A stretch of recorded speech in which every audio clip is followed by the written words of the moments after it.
कोरियाको 3D कामसँगै मेरो लाइफको अर्को च्याप्टर सुरु।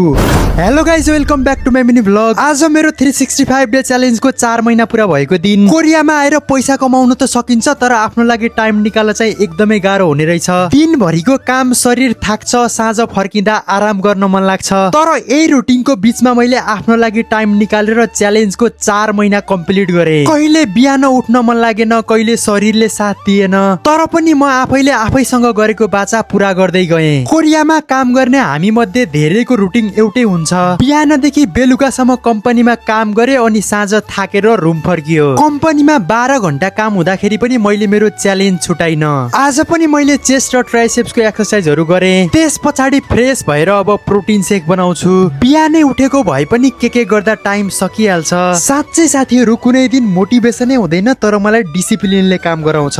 थाकेको दिन, जागर नलाग्दाको दिन पनि अघि बढ्नु मेरो च्यालेन्जको वास्तविक अर्थ थियो। म सोशल मिडियामा अरूको प्रोग्रेस हेरेर आफूलाई कम्पेयर भने कहिल्यै गर्दिन, अनि यो उचित पनि होइन, किनकि यसले हामीलाई मोटिभेसन भन्दा फ्रस्ट्रेसन धेरै दिन्छ।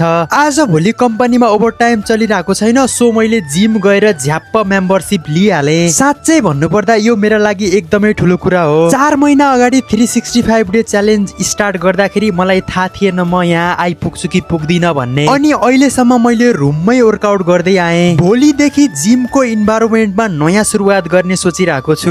ओभर टाइम नहुँदाको दिनमा मात्रै म जिममा जान पाउने छु, अदरवाइज कम्पनीमा काम गर्नुपर्छ। तर पनि म एकदमै खुसी छु। धेरै समयको पर्खाइपछि मेरो एउटा सानो इच्छा पुरा हुने भयो। अझ मसँग 8 महिना बाँकी छ। आज जिमको मेम्बरसिप मात्रै लिएको छु। अबको यात्रामा मैले कन्सिस्टेन्सी र डिसिप्लिनका साथ झन मेहनत गर्नेछु। मेरो कमिटमेन्ट झन बलियो हुँदै गएको छ। आज काम सकेर आएपछि म बुझ्नको लागि मात्रै एकछिन जिम गएको थिएँ। मैले चिनेको नेपाली दाइहरू हुनुहुन्छ, म उहाँहरूसँगै गएको थिएँ। यस्तो सपोर्टेड दाइहरू भएपछि त झन् एकदमै रमाइलो हुन्छ। Thank you so much guys. I will see you in the next video.